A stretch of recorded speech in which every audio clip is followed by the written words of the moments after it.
We are now live on YouTube. Hello, YouTube. Welcome to the Hello, talk show YouTubers. for talkers on irishtalkers.com. Wow, it's another week.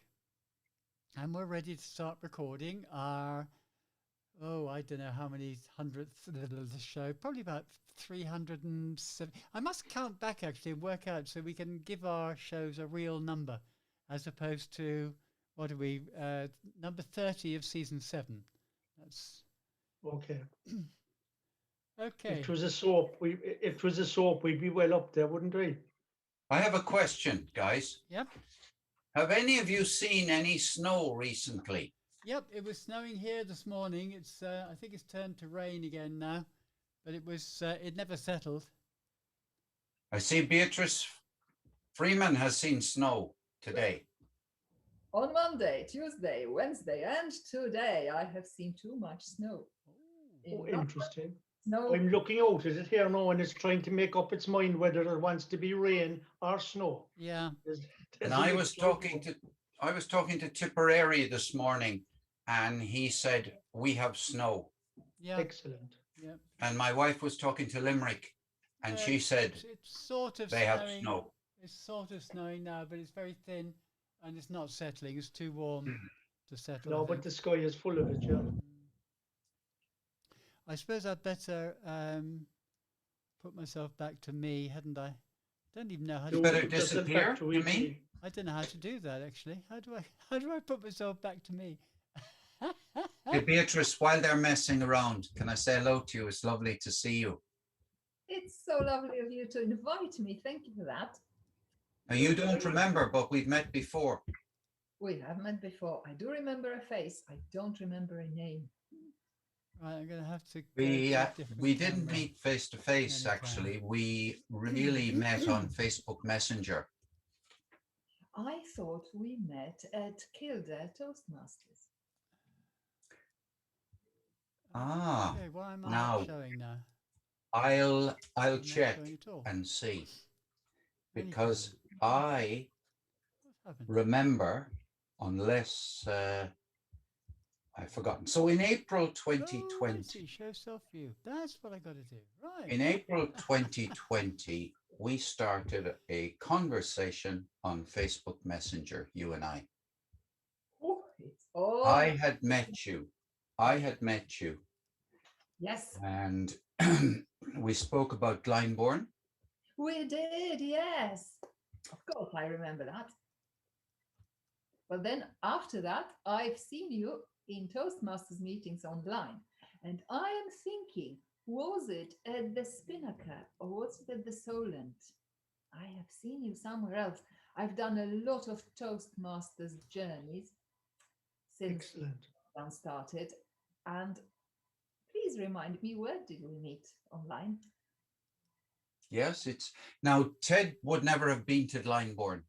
No. In fact, he doesn't know that it's in Scotland. He doesn't even know it's in Wales. He probably thinks it's on the Isle of Man, but it's only Ted. It's a place for opera lovers, Lovely, beautiful. and it's near a prison It's in Sussex. just isn't it? outside Lewis, where Yeah. there's a big prison in the UK. All right. In Is it the way the Sussex. prisoners like opera, Paul, or what? What's the Well, connection? there is an opera in which prisoners crawl out of cells singing a wonderful chorus. Brilliant. Anyway, it's one of the Are you mentioning Um, Fidelio? Fidelio, how about that? oh yes, Fidelio. Hey, Beatrice, any chance you can get your sound to be louder, or is it just I need to be softer? Well, you are pretty dominant, Paul, I have to say, with your new No, audio. I think Beatrice is down low, all right. The volume is a little bit low. I'm going to reduce mine. No, your grandpa. I don't want to be dominant. I had my volume on 80%. That's because as an opera singer, I've got very sensitive ears. And Oh, if yeah, it's right. very loud, I'm thinking, no, don't talk so loud, honey. Okay, shall we commence? How are we sounding? I've How are put we, How are we sounding to you, Beatrice? You're sounding lovely. It's And not too loud. no, I've put my volume up to 100%. Can That's you? lovely. Yeah. I can hear you now. All right. I've Yeah. turned mine down, so I hope Lovely. that's okay. Okay, so I'm going back off vision, which will make things look very strange until I can Have you the Right. noticed button. we are all blonde in this frame? We're all blonde. Okay, chaps and chapesses and anything else. Ted, are you ready? I'm ready, Moira. Okay, 3, 2, 1, go. Hello, Toastmasters, would-be Toastmasters listeners and friends. You're very welcome to the Talk Show for Talkers on irishtalkers.com. Our email address is irishtalkers.com. You can also find us on Facebook as the Talk Show for Talkers. We look forward to your comments, your questions. In fact, we regard these as evaluations, and we need that kind of feedback and interaction so that maybe next time we can improve on what we did this time. You can listen to previous shows on our website, irishtalkers.com, and we also publish the Public Speaking Weekly. This is a roundup of links from the internet. It's all about Toastmasters, public speaking, confidence, leadership. So look out for the newspaper link on our website. My name is Ted Malamphy, and I'm joined again this week by the persuasive, passionate, personable Paul O'Mahony. Oh, listeners, thank you ever so much for coming back. And to those of you who have never heard this show before, you're in for a few surprises. Well done, Paul. I love the way you whet the appetite of our listeners and indeed our viewers, Paul. Now, our viewers on YouTube will have seen that we have a guest for this week's show, and this guest will be chatting with us in part 2 or segment 2. And if she can stay long enough with us, we'll actually get her to give us another little bit in segment 3 and 4. So I'm not going to tell you who this guest is until we get to segment 2, because I'll have the privilege and the pleasure of interviewing this young lady, and I'm looking forward to that. And on today's show, we will also have the usual mix of a thought for the week, a word for the week. Paul will be giving us something. Paul, what are you giving us in segment 3? I didn't look at our script. You're muted, Paul. The most important. Word of the week again, unmute yourself, Paul. Yes. I'm going to give you how to charter a new club, how to establish a new club in 6 to 8 weeks. Superb. I'm looking forward to that. That's very good. 6 to 8 weeks. We'll have to tune in for that. That should be good. So my thought for the week is all life is an experiment. The more experiments you make, the better. So all life is an experiment. The more experiments you make, the better. Ralph Waldo Emerson gave us that little nugget. What do you think, Paul? Well, I think that's a bit of special pleading for living longer, because the longer you live, in that case, the more experiments you're going to make, if you follow Waldo's logic, which is that life is all about having a whole series of experiments. What I love about it is the fact that it's experiments with a S on the end, because if I was to describe my whole life as one experiment, some might say, well, it failed, didn't it? Yeah. Mm-hmm. Well, No, they wouldn't. They'd say it is probably dull. It was only one. The other side is to say that if you see life, as Waldo has suggested, as a series of experiments, series of hypotheses waiting to be tested,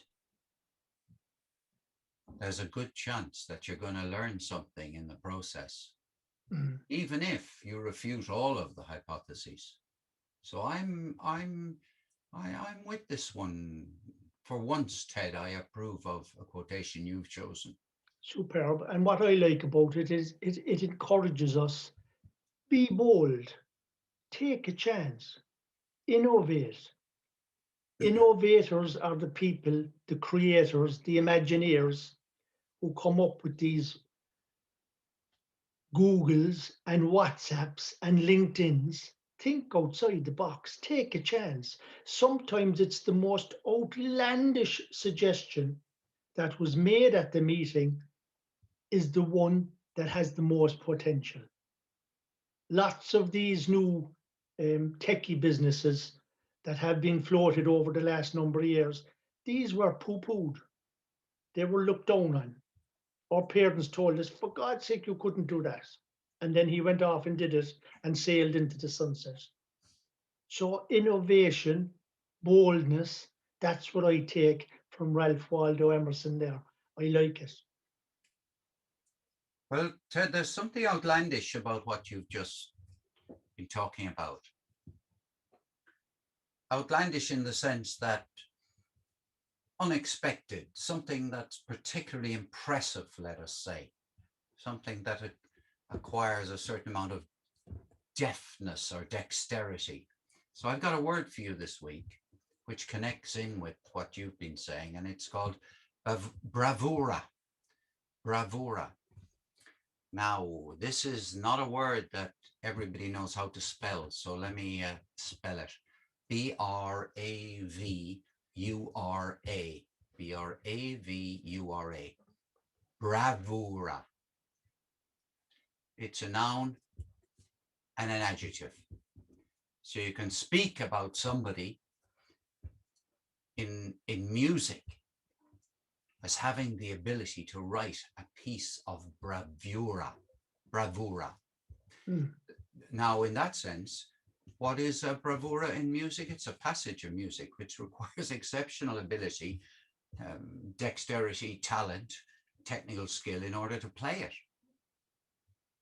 So you could say, for example, that Liszt wrote pieces of music, many of which were indeed examples of bravura. He was particularly hard on the fingers when you're a pianist. But also you can make a speech, Ted, which is called a bravura performance, a dazzling display of your skill. Have you ever dazzlingly displayed your skill? Oh, I'm sure I have, Paul, but I'd say people fell around in the aisles, chuckling and laughing and wobbling. I don't know a doubt about it. I must have. And Paul, as a matter of interest, when you hear people shouting back at the performers, bravo, bravo, is it bravo they're saying, or is it bravura, bravura? No, they're saying bravo. And in fact, if it's a woman, they should be saying brava. But anyway, that's interesting. That's a nice piece of Latin there. Mensa, mensa. Okay, there we go. So tell me, Ted, when do you think that this word bravura entered the English language as 17th century. 17th century. 17th century, right? Well, you're wrong. Ted has a track record of being wrong. It was an 18th century word, 1757. Why wasn't that far out, Paul? What's 100 years or so? Amongst friends, Look, you're either right or wrong on this talk show for talkers. 1757. There ain't no middle ground. The other thing is, as an adjective, so to say that, that speech by Mr. Biden was a bravura performance. When do you think that entered the English language as an adjective? Or 19th century. Ah, you're wrong again. Wrong again. It was actually in the 1920s. So there we are. 1920s, God, it took a while to catch up with the other one, didn't it?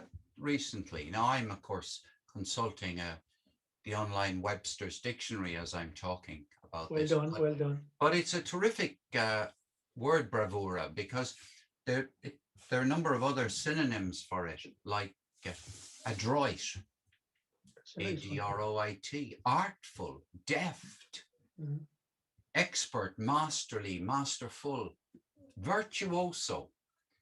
you can have a virtuoso performance. That's when somebody, goes off on a riff and does something brilliantly, usually by themselves. Mm. And that's called a virtuoso performance. Very good. The one word you gave us there actually perked my interest and my conscience when you said the artful. I can remember as a toddler myself in short pants and reading about the Artful Dodger. The Artful Dodger performed many times in a bravura manner. Superb. Absolutely, no question. Mm-hmm. So there we are. Don't you think we've given enough attention to bravura? Because we're going to have some bravura performances on the Talk Show for Talkers this week. I mean, this is only episode number 1. Wait till we get to episode number 2. That is a wonderful outro for segment 1. Well done, Paul, and bravura to you. And what's coming up in segment 2, Ted? In segment 2, we have a little flavor. In segment 2, and this will be coming to us tomorrow, Saturday at 4 o'clock. Listeners, followers, podcasters, whatever your podcast is, wherever you get it, tune in to the Irish Talkers tomorrow because we have a very special guest. See you tomorrow. There we are. Well, for once, folks, you stopped early. You had a. Did we? I thought Paul was after seeing the green flag or something now. You had a minute to go. It's very unlike you. That's brilliant. That's brilliant. That means we can have an extra minute with Beatrice. So. No, what'll happen, Ted, is that after I take out the pauses and the ums and ers and the ands and the so's and no, there aren't many likes. It'll come. Well, how did I do in that episode, Moira? Were there? I don't listen, Ted. I don't listen to that. I don't listen with the R counter in mind whilst we're recording. Okay. I only do it afterwards. Otherwise, you go back and concentrate after. Yeah, okay. Yeah. Beatrice, Moira does the editing. So she takes out all the pieces that she thinks need to be taken out. She doesn't consult anybody. She just well, fillets. There's always a layer. What she does, Beatrice. The dictator. I like dictators. Yes. May I quote? What she does, Beatrice, is she makes us sound good. I was going to say, I'll quote Mr. Paul O'Mahony. Mr. Paul O'Mahony told me once that I make him sound superb. Which is true, I do. She makes me sound superb as well. At least that's what our listeners tell us. Gosh, you came over great on the Talk Show for Talkers this week. You were brilliant again. What can we do? You are brilliant. Thank you very much. Thank you very much, Beatrice. A large proportion of our audience is in the United States. Well, it's so down to 30. Have you been discovered in the United States as an opera singer? It's down to 30-odd%, Ted, believe it or not. Oh, down to 13 million, more is after freezing. I think about 33%. 30 is all right. Our UK listenership has increased.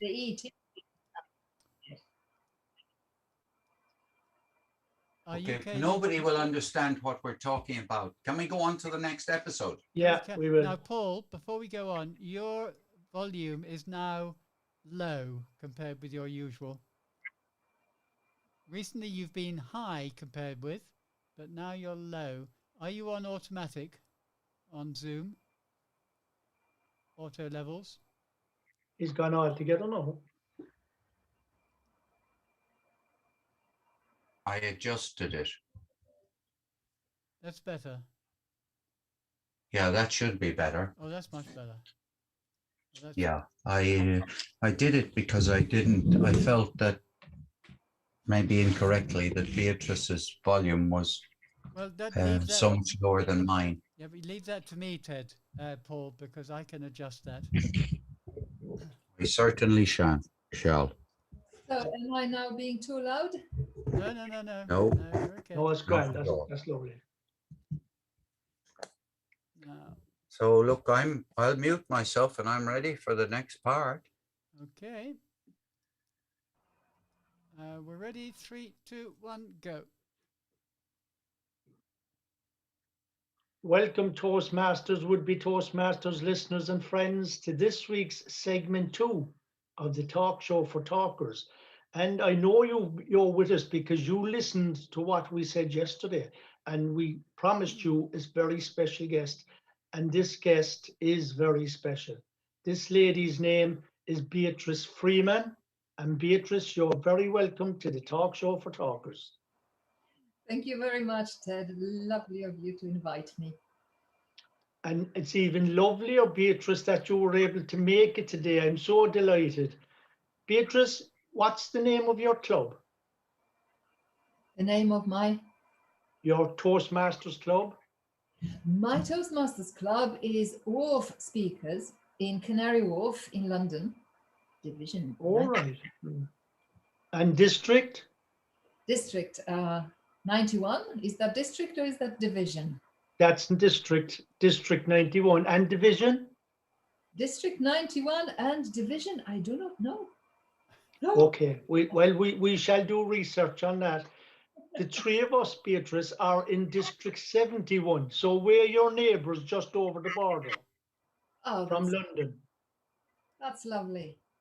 And what we ask all our guests, Beatrice, are 5 particular questions, all about Toastmasters. So, and what it is really, it's about your journey in Toastmasters. The trick is that you don't know when the questions are coming at you, such as I asked you 2 questions already, what division, what club. I asked you a 3rd question, and we're looking for Moira's researching exactly what division you are in. But my first question to you would be, what brought you to Toastmasters? Thank you, Ted. What brought me to Toastmasters was my fear of unprepared speeches. The absolutely crippling fear of impromptu speech.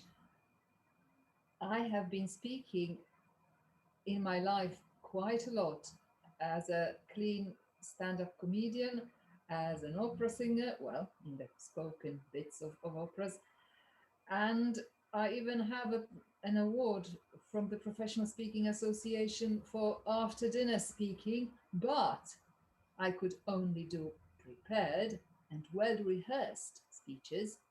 If you asked me a question about anything that I have not prepared, I would get red in the face. I would start sweating. My nose would go really cold. Terrible. And that's what Toastmasters have helped me with. Incredible. And you sound so competent, and you know you are obviously very competent. And when you take into consideration what you do, a stand-up comedian, an opera singer, speaking after dinner, for you to come on here and say that you have this fear, or at least you had that fear of public speaking, incredible. Sometimes we don't realize, and we're in the time of wearing masks now, but that's a mask that lots of us wear. It certainly is. And also, I'm an introvert. And people often think that an extrovert profession, like all of these that I have tried, requires an extrovert, but actually I am an introvert, and anything unprepared and unrehearsed is incredibly difficult for me. And with Toastmasters, I have been able to address this issue, especially in the lockdown, now that we've got the opportunity to take part in online club meetings. I have done 270 Toastmasters meetings in 46 countries, and I've practiced table topics, the unprepared speeches, every day. Superb. Brilliant. That's brilliant. And in actual fact, Beatrice, what you're taking part on here now, and we have people listening and tuning in, what you're doing now is you're answering questions that you haven't got. You don't know what the questions are. You have answered one. They're superb. And what has been the greatest benefit to you? The greatest benefit of belonging to Toastmasters actually has been the sense that I am surrounded by like-minded people. It's very, very important at times when you lose your work, as me being a comedian, haven't got any shows. in business events because we haven't got business events. This opportunity to be in clubs surrounded by wonderful, wonderful Toastmasters, that really has helped me throughout the lockdown. It's beautiful. Yeah, it's amazing, but sometimes out of the dark comes lightness and light. And the pandemic, under no circumstances are we trying to undermine it or anything for what it is. It's a lot of people are suffering because of it. But it's amazing when you look for the light, you can see it and the advantages that you can pluck out of such a situation. Yes, it certainly is. I think Toastmasters as an organization is underappreciated. Would you agree with that? I would. Mhm. It's not being advertised, it's not being overhyped on social media, and not many people know about it, but the value that we get out of Toastmasters as members, not only to learn to speak better, to overcome the fear of public speaking, to, in my case, to learn to speak unprepared, but also there's the community. There's this beautiful community of Toastmasters and the spirit of learning. Very supportive, but also critical enough for us to improve. Yeah, that's superb. In actual fact, I've said on many occasions that not because of the pandemic, but out of this pandemic has come this this world camaraderie through Toastmasters. You've mentioned that you were in so many countries. Was it 42 countries you said? You visited 46 countries, yeah. 46 even. You visited 46 countries all over the world. So what an opportunity to unite the world.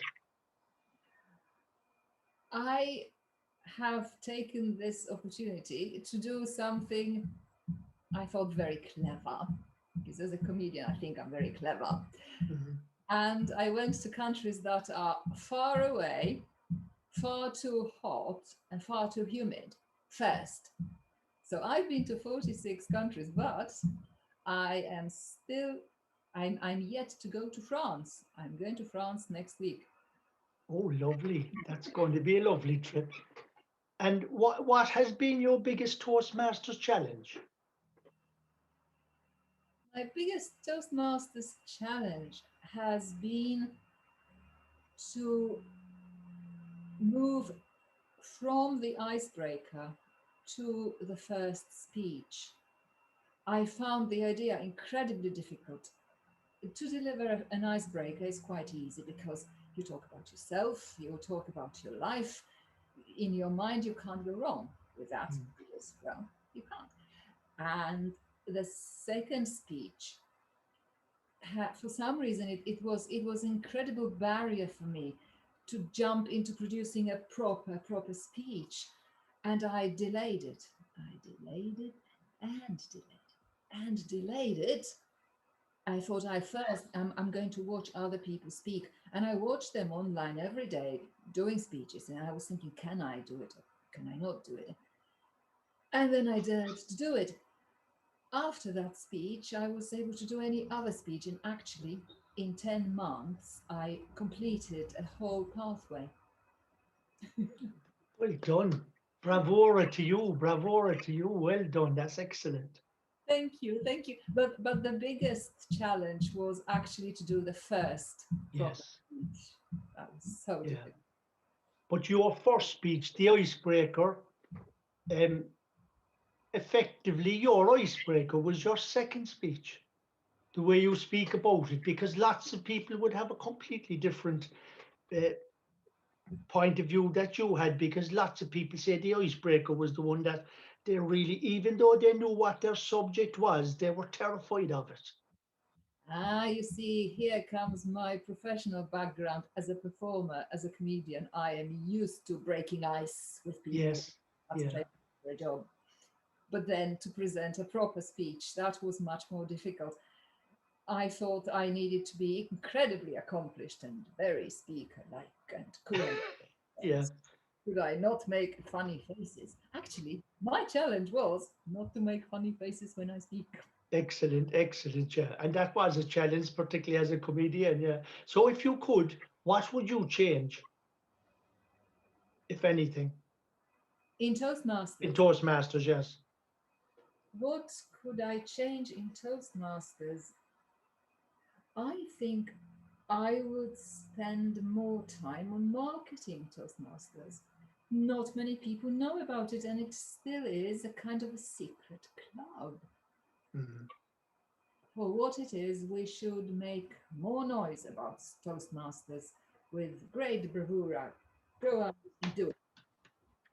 Yeah, I agree with you. I think it's hiding itself under a rock as well, isn't it? And We it's don't make enough noise about it. And even when we do ask people, would you like to come to Toastmasters?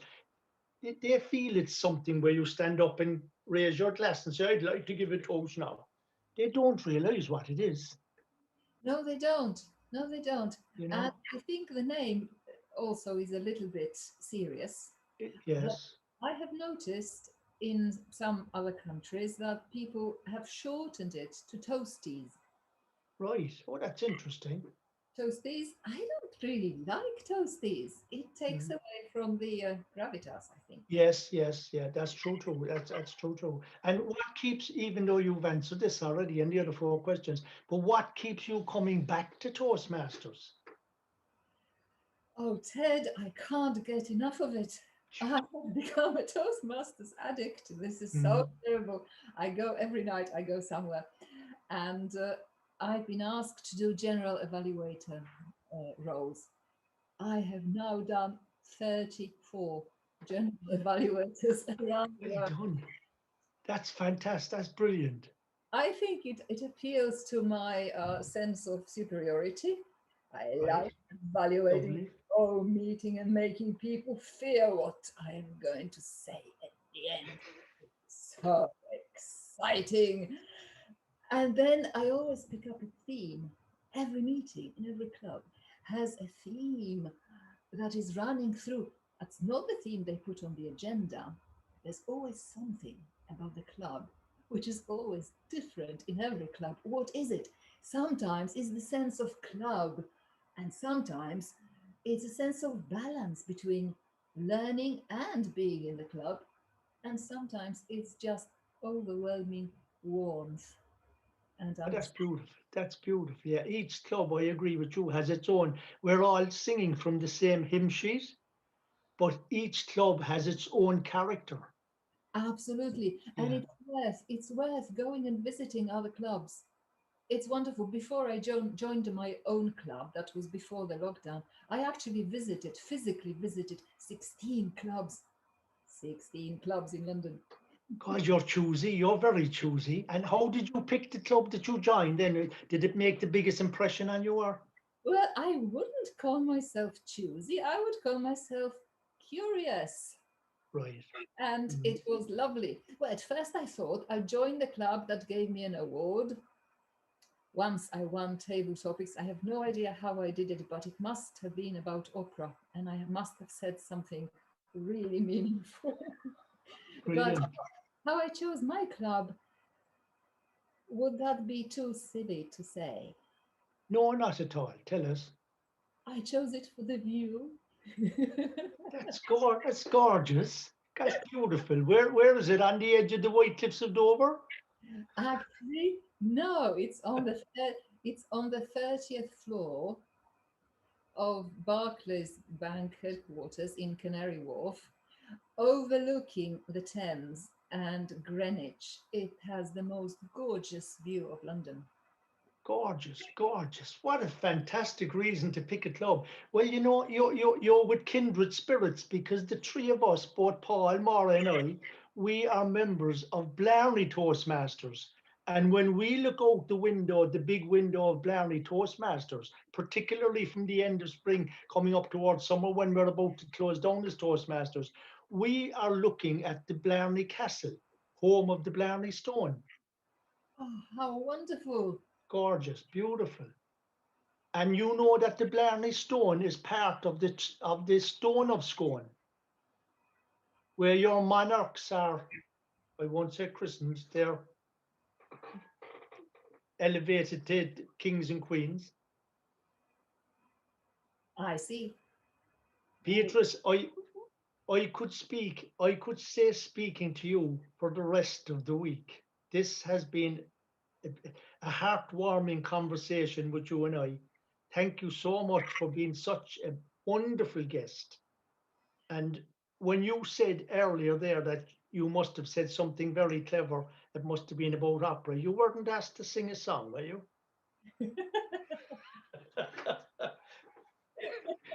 Thank you, Beatrice, and thank you, listeners and viewers. And we want you to come back tomorrow when you'll be listening to Mr. Paul O'Mahony with his Bravura hat on him. Thank you. Thanks very much. That was gorgeous, Beatrice. Thank you. Beautiful, beautiful. Ted, are you What paying a attention? testimonial on behalf of Toastmasters. Ted, are you paying attention to the chat? No, Well, will you please do so? Because I asked you to start finishing about 5 minutes ago. Moira, how could I be paying attention to a chat when I'm being enchanted by this opera person, this comedian? For God's sake, Moira, it gives me all I can do to just keep my attention on this young lady here. That's as well. That may be as well. Whatever. Moira, you're supposed to flick up the green, the red, and the yellow. Yeah. Well, I'm busy, aren't I? Well, I was more busy than you were, Moira. I was Well, yeah, interviewing but our wonderful guest. I gave you. Hey, could you two have a real squabble? It would I be gave just you- So fun. this is Ted, what happens Live on on the show. YouTube. Have This a is what real happens go on at the each show, other. Beatrice. Ted, I Just gave to you show, plenty just of to warning. show, just to show our guest that we're separated through Zoom. You know, we have a good old Bergie on the way. We have a good Ted, old fight. I gave you a finish soon at 3:39. I gave you a finish now, please, at 3:40. And I gave you in capital letters finish now, please, at 3:41. 3:20. So that was only a third of the way. No, 3:40. 3:39, 3:40, and 3:41. Oh, that's the time you're talking about. I thought it was the time you were Beatrice, giving me.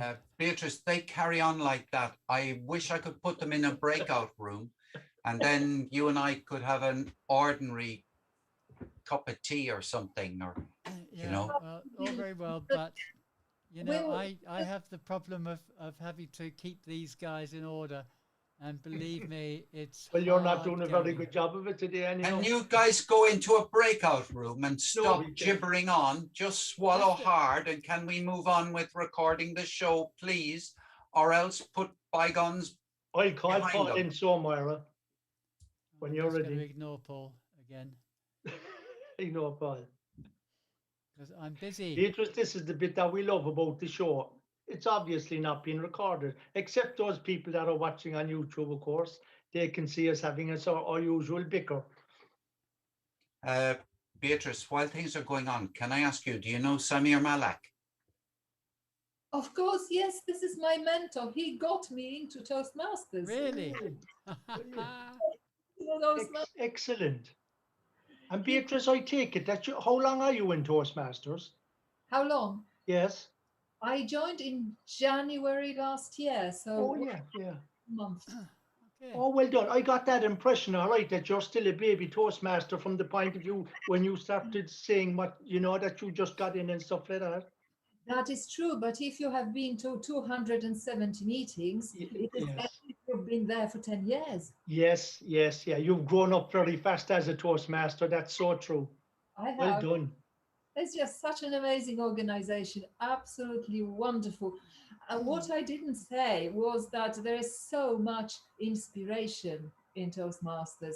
Every time I take notes and every time in every club, there's something that someone says that really changes the way that I've been seeing something else in life. And it's just wonderful to get that. Yeah, it is fantastic. And Well- have you been you've been asked to be general evaluator? Have you ever been asked to come to a club and give an educational speech or talk about the benefits of Toastmasters? No, I haven't. No, I No, haven't. would you like to be asked to do so? I'd love to do that. It is such an underestimated organization. We need to fix this. Well, Beatrice, I'm going to give you an offer now that you simply cannot refuse. Would you like to come to a meeting that we only started yesterday, but I'm doing a speechcraft program with 5 speechcrafters none of them are Toastmasters. They're all business people. And we started yesterday, but I would love if you came along and gave a 5 to 7 minute speech on the benefit of Toastmasters. Now, it takes place on Wednesdays at 11 a.m. Is that time okay for you? That is very early. Tis very early, yeah. No, I'm joking. I'm joking. I do get to bed before midday. It is not true. People say that. I don't go to bed. Can we Would you- press on, folks? Would you be our guest next week? I would love to. So when would you like me to do the speech? On Wednesday next week? Next Wednesday. Well, if you're with us from 11 o'clock, because that's when it opens. But what I'll do is I'll carry on this conversation with you via email after the show. I Thank would you, love to do Ted. that. And thank you so much. Yeah, I'd love to have you do it too. Yeah, well done. Thanks. Right, It's a Ted, great pleasure. Thank I you. are you Masters, ready and I'm to introduce Paul? I'm ready, Moira. I'm ready. Okay.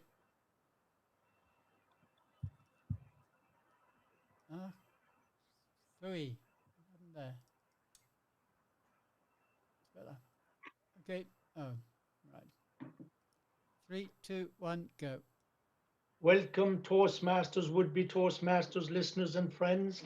You're in the third segment. Just imagine it's Sunday already, and we know that you've been waiting for this gentleman, because this is the man that we call the wise one, erudite, Mr. Paul O'Mahony, personable. So Paul is going to be talking to you about, and Ted has forgotten what he's going to talk to us about, but Paul will tell you himself. Paul, take it away.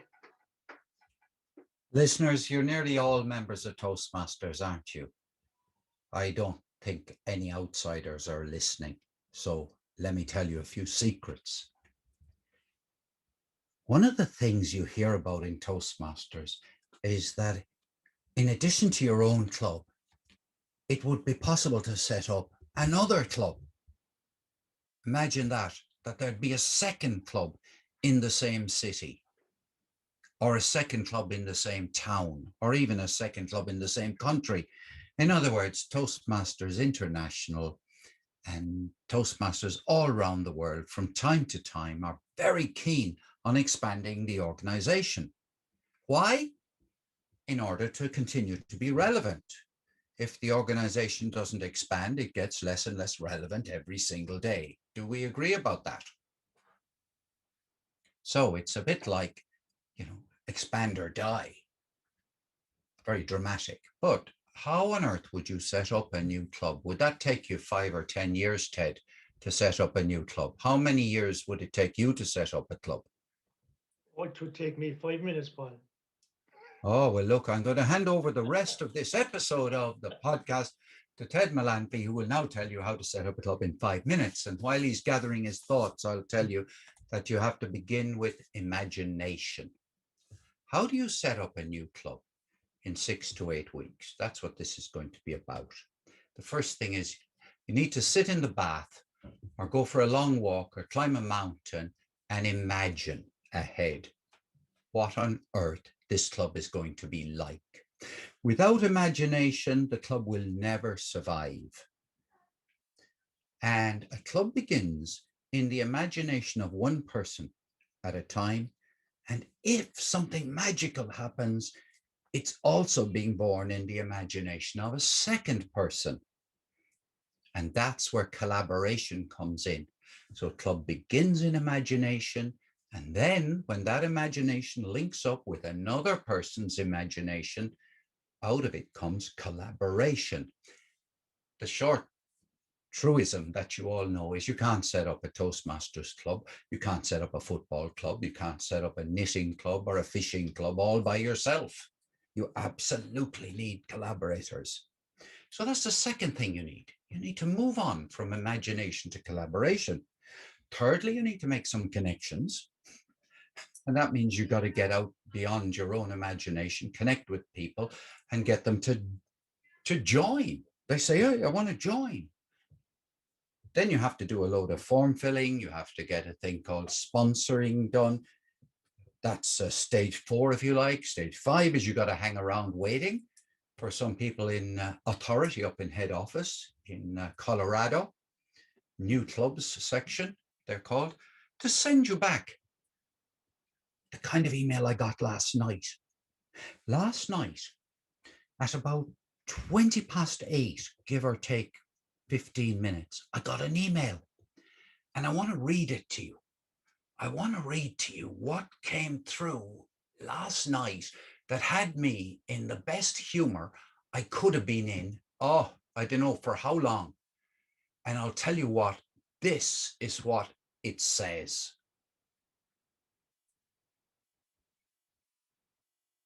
Moira, this is a deliberate long pause while I look for the email. That's okay. Thanks for the pause.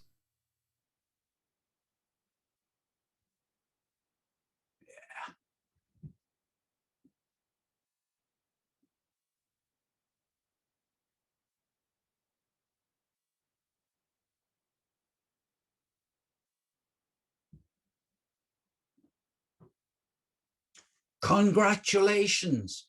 Your membership application has been accepted. You are now an official member of Toastmasters for Golf. Are you ready to improve your communication, build leadership skills, and gain confidence in public speaking? To start enjoying all the benefits of a Toastmasters membership has to offer. Click the Get Started link below to set your account password, verify your profile information, and select your learning path. I was over the moon. And you know what? At the same time as I got that email, 19 other people got the same email. It was joy. Why did this happen? It happened because there was a phase called imagination. But after the phase of imagination, in a period of between 6 to 8 weeks, a group of us got the club together.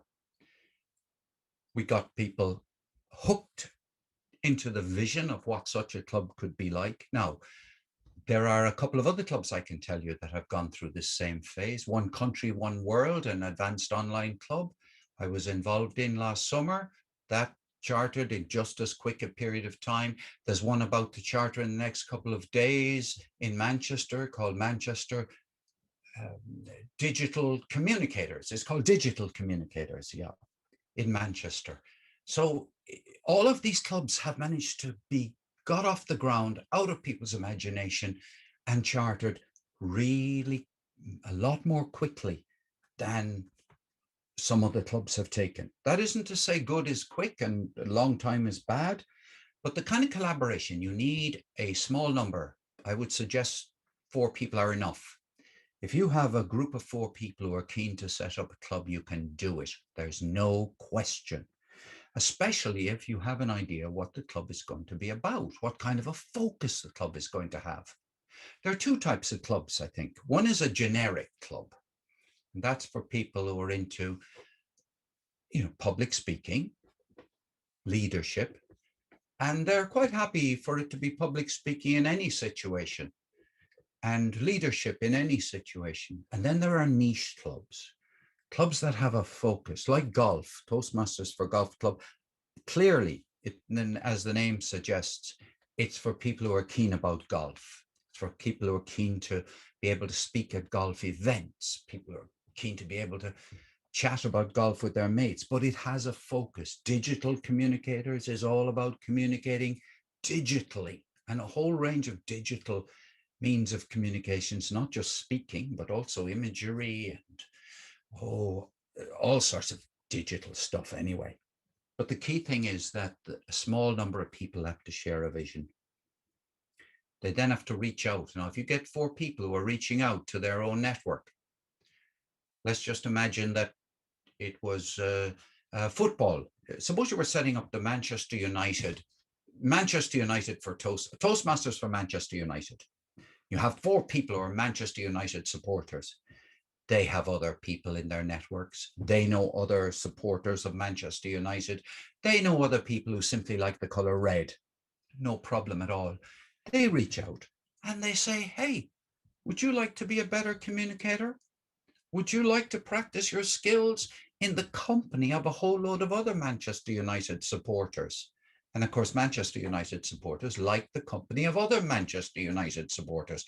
Let me give you another example. Suppose you were an opera singer and you suddenly think, hey, I'd love there to be operatic Toastmasters, we'll call them. So, you know 2 or 3 other people, you have the same vision.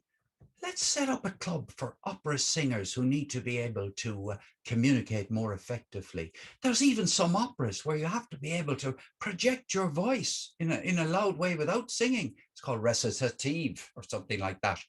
Anyway, you need to be able to speak on stage. So a club at which that in the company of other people interested in the same musical niche. How about that for a club? So you get together, you make connections, and you say to people, right, are you up for it? This is how much money it'll cost you to do it. And, you know, anyway, you basically find, I mean, surely it's not difficult to get 20 people who are interested in opera, either as composers, conductors, as directors, as stagehands, as altos, sopranos, mezzo sopranos, and even countertenors. We'd let them in, wouldn't we? Anyway, there we are. You could even have people who, you know, work in the box office. They could join such a club, couldn't they? So you've got to recruit people in, and it's very, very simple. You've only got 20. That's not many people, frankly. And nowadays you can have them all meeting online. So frankly, you should be probably setting up 3 or 4 operatic clubs to give opera a decent go, and thereby reaching out to people who've never thought of Toastmasters before. Huge opportunity to develop in that direction. Then you've got to get some people to fill out forms. Well, look, I won't go into that. Best to get someone who's done it before and someone who's never done it. So the 2 of them collaborate and they get called club sponsors. They'll get credit within Toastmasters for it. But that way you build a network of people who know how to do this form filling stuff. I've done it. I've done it twice. So it's not hard. It's just tedious. But you then have to wait. And that's the time during which you can all bond in anxiety. You're all worried if the forms that were sent off have been sufficient to satisfy the powers that be in the new club section of Toastmasters International, who, by the way, I consider to be very, very friendly and collaborative people. And then you suddenly get an email like the one I was talking to. And that can all be done, easily within 6 to 8 weeks. No problem at all. All you actually have to have is determination, determination, and determination. 3 things. That's all you need. Beatrice, I see you there on the screen in front of me, Beatrice Freeman. You know something about the world of music. If you unmute yourself, let me ask you a question. Would you ever be interested in a club called Operatic Toastmasters? Operatic Toastmasters. Excellent name. Would I be interested in it? It depends how many tenors we would get there. Because tenors, they're terribly loud and they want it all to themselves all the time. So if we got a club with a minimum amount of tenors, yes. If we got a club with tenors only, no. Thank you.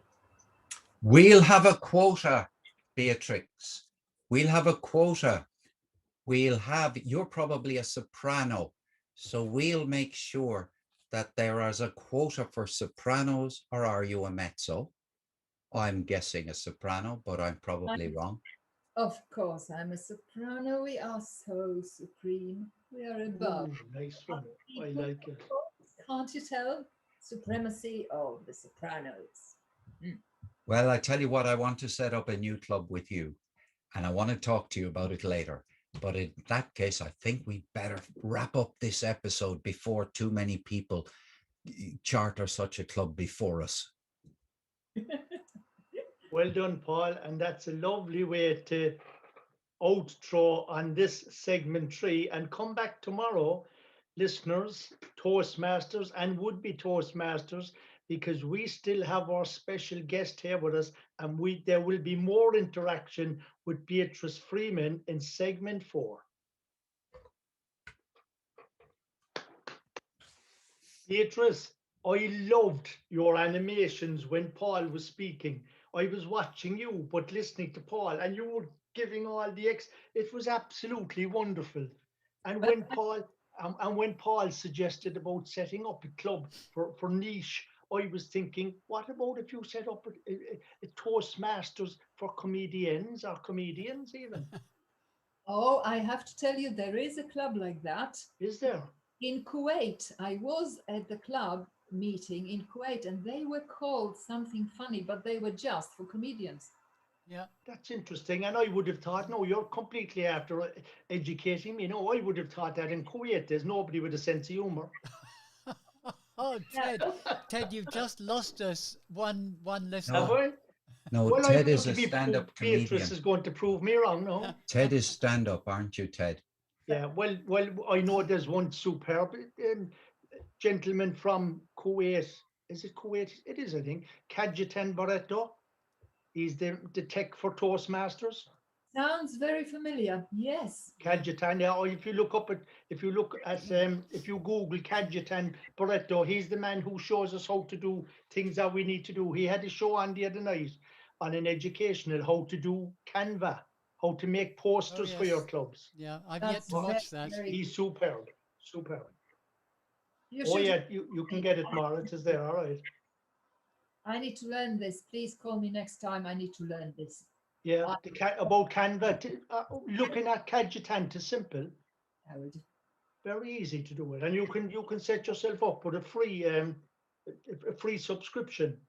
To it. Excellent. Yeah, I that's wanted what to say there are very many other kinds of clubs. I once came upon a club in South Africa that was for writers. oh, interesting. Yeah, very good. Yeah, and then there was some kind of a poetry club in other Oh, countries. lovely. Yeah, superb. Yeah, so there are lots of niche clubs around, all right, Paul. So Do we have one for opera, though? Do we have one for operatic Toastmasters? Oh, is Well, there? I think you should. But is it for operatic or It should be the operating Sopranos, Toastmasters shouldn't for it? The doctors, Sopranos operating Toastmasters Club.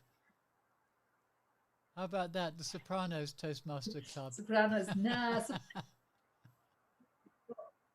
Sopranos talk too much and they're too loud, and they are very, very loud. You must know that. Yeah. Of course. And Actually, Beatrice, when you were talking to Paul about being a soprano or a mezzo, and when he asked about being a tenor, it reminds me of a little story Oh. that when Pavarotti passed over, he came to the Golden Gates and he was met by St. Patrick. Okay. And St. Patrick says, I'll open the gates to leave you and you'll entertain us all. And he turned to God and he said, here's the tenor I promised you.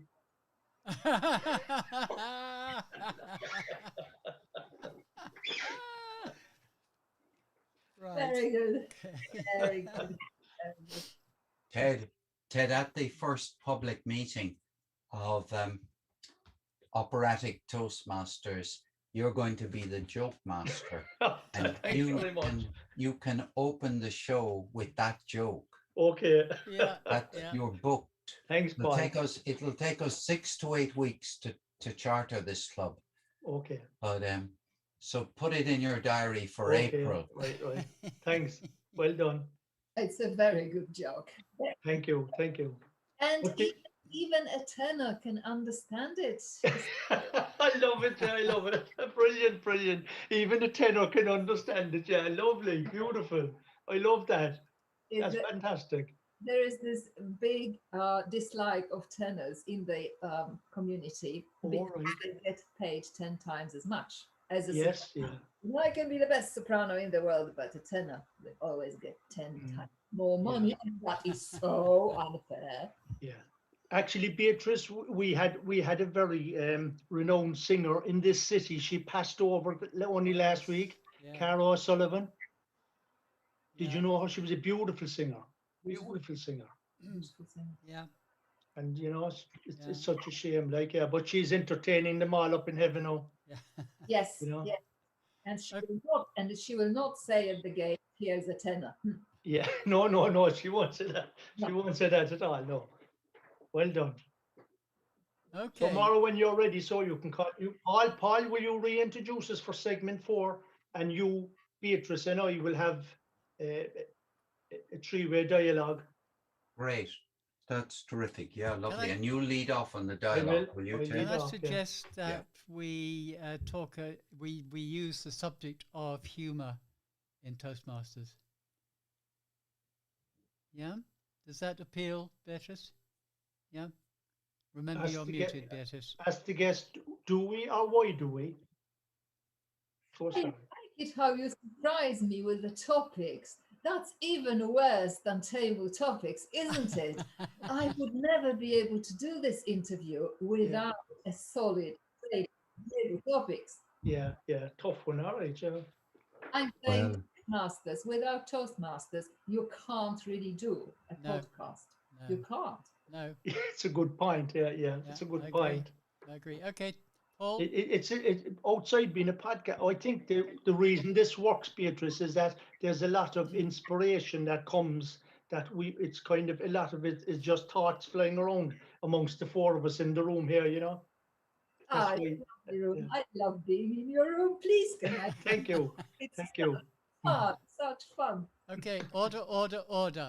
Paul, 3, 2, 1, go.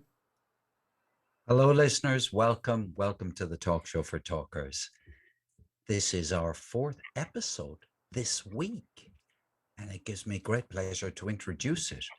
And this week, we're going to have a really interesting conversation for you, which Ted Melanfi is going to lead off on. Ted, who are you going to talk to? And can I please talk to her as well? Yes, Paul. If I can let you in, if there's any time left, because I have so many questions to ask this young lady. When I read a little bit on your email, Beatrice, when I started scrolling down and see all your accomplishments, I said, the lady who recommended you to me never told me anything like that. I just heard you were a Toastmaster in D91. But what I would like to ask you about is your interest as a networker. My interest as a networker, Ted, it kind of comes together with everything I do because I approach networking in a way that it's personal. It needs to be personal for it to work, and forming connections in Toastmasters with other Toastmasters in a personal way, that's networking. So I've done a lot of networking along those 270 Toastmasters meetings online that I've done. Incredible. But did you not kind of network before you found Toastmasters? You've written some books on the topic, have you not? Yes, I've written a book called Introverts Make Better Networkers because I'm an introvert and I had to network in my job for a software company. We had an innovation that I needed to talk about, and I needed to get clients, early adopters, partners. And to do that, we couldn't use traditional marketing. So networking was the only way to do it. And me being an introvert and going out to network, it just did not work.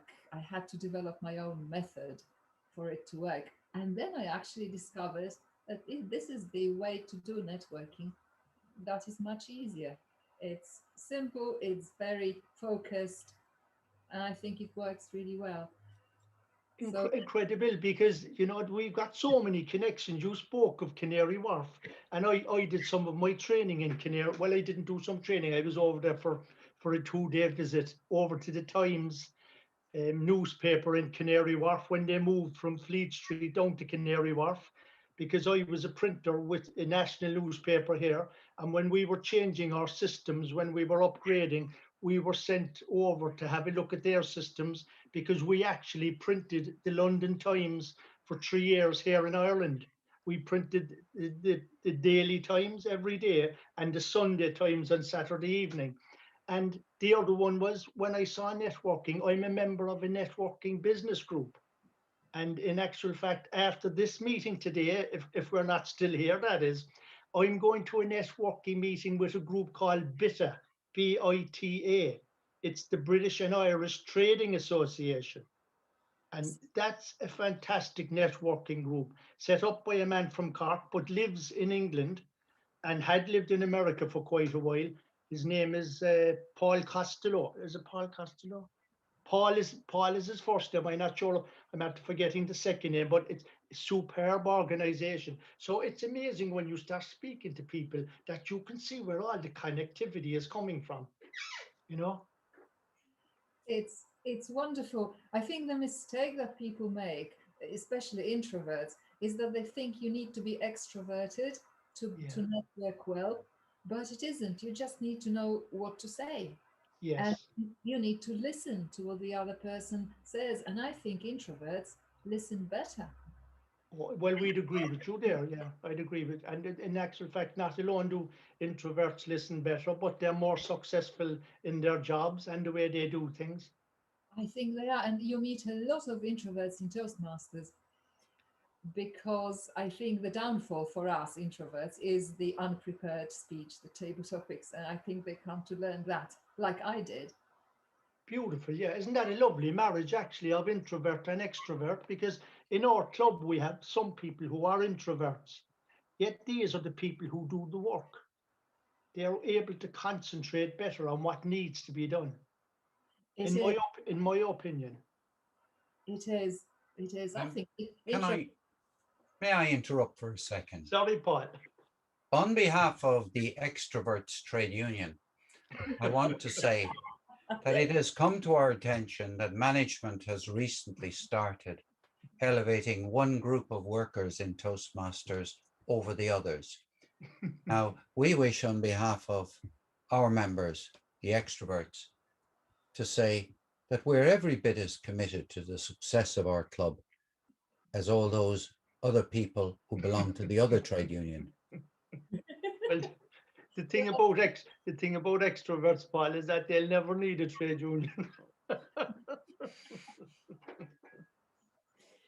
Yes, Well, I will not comment on it. Yes, yeah, I'm doing you a nod. I'm nodding. well done, well Beatrice, done. Beatrice, I've heard that you love breaking ice on stage and that you just love icebreakers. They're your favorite kind of speech. So can you put the two together? Like break ice on this stage and give us a funny story or, give us a bit of comedian. Ted is a comedian. Could you be a comedian? Well, thank you, Paul. I think I can't because this is a very tall order. Sometimes you have to refuse. I think I was doing myself a big disservice if I had to improvise on the spot and it went really badly. Then No, I people, heard that about you. They warned me. They said she does nothing for free. Okay, what's your price? well, my price would be a flight ticket to Ireland because I haven't been and I Have you would not? visit. Oh, you have to come to Ireland, yeah. Okay, now look, the next meeting of Blarney Toastmasters takes place on the fourth Tuesday of the month of February. So the fourth Tuesday of the month of February at 7:30 for 8 o'clock start. You get on your helicopter or however heliporter. I'll send you over the link and I'll have a quiet word in the ear of the Vice President for Education. Mhm. And we might even be able to offer you a role, a starring role. I'll Good. put a word in for you, provided you can tell us a joke. I don't do jokes. I'm a comedian. We are very serious people. Can I save you there, so Beatrice, please, on behalf of the Toastmasters community? Have you heard? You've obviously heard. You have, of course, and so have you, Paul. Vinette Hoffman. Have you heard of Vinette? Yes, I think I have. You Yes, have, yeah. Vinette represented district, I think it was District 71 in the World Championships of public speaking some time ago, but she's also a member of Division H in District 71. may I And she, interrupt you? May I interrupt you? I have yes, been to a Toastmasters meeting. I have been to a Toastmasters meeting in which I was asked to be the emergency replacement evaluator, and I actually evaluated Vinette's speech once. well done. Was it the speech that went forward to the World Championships? It was a speech about education. It was a very interesting speech. I don't Right. remember where it went. Oh, that's brilliant. So you were probably the launch pad for her success. Your evaluation, words of wisdom. What can I say? I am just such a launch platform. Please use me for Yeah, everything. oh, definitely. But it reminded when Paul mentioned that hop on your helicopter. It you obviously didn't see it, but I didn't Vinette, say Vin, that. Vinette put out a call to arms yesterday. She wants to know, would Yes. you like to go for breakfast in Paris after breakfast, and we'll pick you up in the helicopter. We'll bring you to Paris for breakfast. After breakfast, we're going to sail down, or sorry, we're going to fly down the river. What's the river in France? The Seine, is it? She's going to fly down the river with us anyhow, and we're going to Monaco, and we'll have lunch in Monaco, on board a beautiful, superb yacht, magnificent yacht. We'll we'll wine and dine there for a couple of hours, and we'll come back to London with the helicopter, um, for dinner at 8 o'clock in one of the swanky hotels in London. Would you be up for that? Well, if I could sing in between and Look, satisfy we'd my be ears, delighted if you could sing as well.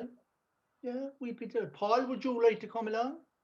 I would love to come along. Do we then go to Ireland? I still Yes, we go to Ed, Ireland. What Ireland. we'll do then is we'll go to Ireland for the weekend. We couldn't spend the day just in Ireland. We'll go there for the weekend.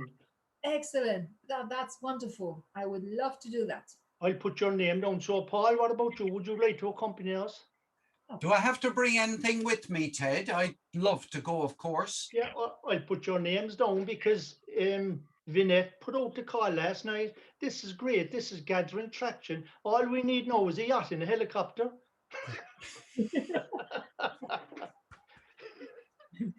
And that's what she led us down this garden path, and that was the end line. All we need now is to find someone with a yacht and a helicopter.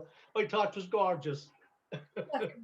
Excellent plan. That's an excellent plan. And It sounds gorgeous, yeah. Paul, if you're bringing something with you, could you bring an orchestra? Because when I sing, I'd like an orchestra around me. Thank you. Beautiful, yeah. Yes. What about the London Philharmonic? Yes, I can take that. Yes, Phil and this. Yes. I knew you were a comedian. You see, Ted, typical. You know, all she needs is an orchestra, and then she'll sing us a song. Yeah, fantastic. Yes. Fantastic. Try asking her to sing Happy Birthday, and she'll tell us, I need an orchestra. Is it your birthday today, Paul? Is it? No, Well, no. We'll Right. Well, of course, I need an orchestra. It's quite obvious. I am a soprano and I am blonde. Yes, there's elements that require an orchestra. Definitely, yeah. Beatrice, there's one thing we've never had on the Talk Show for Talkers in all the years that I've been on it, which isn't half the length of time Ted's been on it. And that is, we haven't had a soprano who has sung a note, a single note. And, you know, we don't often get a chance to give a soprano an opportunity to sing a single note. And I think it's time, Ted, that we broke with tradition, and that as a way of awarding our guest with all the plaudits that she deserves, that we actually give her an opportunity to give us a note. Well, Maura, just give us a minute there now. So there's just a minute left. If you would like to sing us out. No, I said a note. A note, Oh, Ted. right, a note. That's not even a bar. Can it be a written note? It can be Oh, I any like it. kind of note that will send the hairs on the back of my neck shimmering. I think the note he's looking for, Beatrice, is a £10 note. I had £10. What do you mean 10? That's yes. Seriously? What happened to the 20? Right.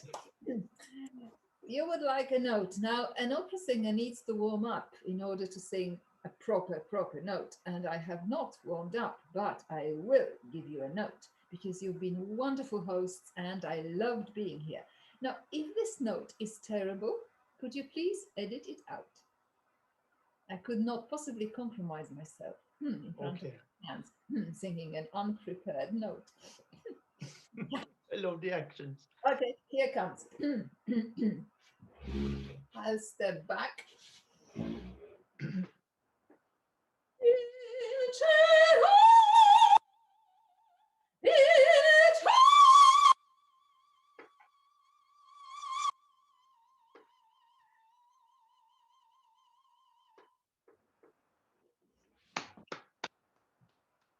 Please edit it out. Fantastic. Fantastic. I tell you what, Puccini would have been proud of you. Fantastic. Brilliant. Well done, Beatrice. Well done. You were Stunning. really put on the spot there. Well I am done. being serious. It is. If it's terrible, please edit it out. No, that was fantastic. It was fantastic. That. That'll go viral, Ted. Oh, Go definitely. viral. That will go viral. Yeah, that'll go Yeah. viral. No question. Beatrice, just for us to finish out, to keep more on track, it's been an absolute pleasure and a privilege having you as our guest today. My God, what a treasure trove. What a treasure. So thank you so much. Thank you so much. Thank you. I've never had so much fun. I'm delighted. I'm delighted. Lovely. Thank you. Thank you. And thank you for your bravery because you didn't get too much notice either as to come on and you plunged in. You were bold. You were bold. You like experimenting. I do like experimenting. I think life is far too boring when it's going evenly to plan. I think we need to experiment, improvise, dare with bravura. Oh, sample, brilliant, brilliant. And when you listen back, you'll be clapping yourself on the back. I know you probably have loads of people who clap you on the back, but when you listen back to it on the podcast, you'll be absolutely blown away again because some of the things you say when we answer questions, we don't realize what we're saying. But when we listen back, we say to ourselves, God, that wasn't half bad. I'm not as bad as I thought I was. So that was beautiful. I think this was the bravest thing that I've ever done, to come on a 40-minute notice on a show. Yes. To answer questions that I didn't see before. I couldn't give them to you, yeah. And to sing without a warm-up. And without an orchestra. It's been incredible. Incredible. Fantastic. Thank you so much, Beatrice. This has been wonderful. Great fun. I'm overblown. I'm blown away, actually. I'm blown away. Never ever did we have anything like this. And I can't. It's brilliant. I can't wait to set up a new club with you, Beatrice. I can't wait to do that. I wanted to say this is what Toastmasters does for you. This is what Toastmasters does for you. Because of all the support that you're getting all the time, you start daring and then you just go with it. And yes. And thank you so much for inviting me. Yeah, thank you very much. And Beatrice, I'll be on to you about next Wednesday. I would love if you could come along, please, to our 5 speech crafters. Wednesday, 11 o'clock. Yes. Please send me a link. I will. Thank you so much. Thank you. Thank you. Lovely show. Well done. Adios. Adios. And thank you, listeners, for being with us this week for the Talk Show for Talkers with see you all again next Ted week. Melanfi, Paul O'Mahony, and of course, Beatrice Freeman, and the woman behind the sound, Moira O'Brien. Yeah, well done, Moira. We can't promise you Beatrice again next week. No, this has been a special show. Hey, Ted, think you have to stop talking. I'll have to actually. So, how can you stop talking when you have a nugget like this, a gem, a pearl? How can you stop talking? I was actually trying to stop talking, but I love these actions. I couldn't do, Beatrice, what you were doing, all this stuff. That was beautiful. It's gorgeous. Gorgeous. Yeah. Beautiful. I've actually only just stopped recording. What I'm going to do is I'm going to fade it out. I'm going to keep your Yeah, talking lovely. That's and just gorgeous. fade it out because you talk Mm. about carrying on talking and on. So we'll just fade it out Yeah, gently. sure, we'd love to, like, yeah. That was wonderful. Wonderful. Right. Amazing afternoon. Yeah, thank you very much. Yeah, yeah, everyone. brilliant. Magic happens in this room, all right, you know. Magic happens.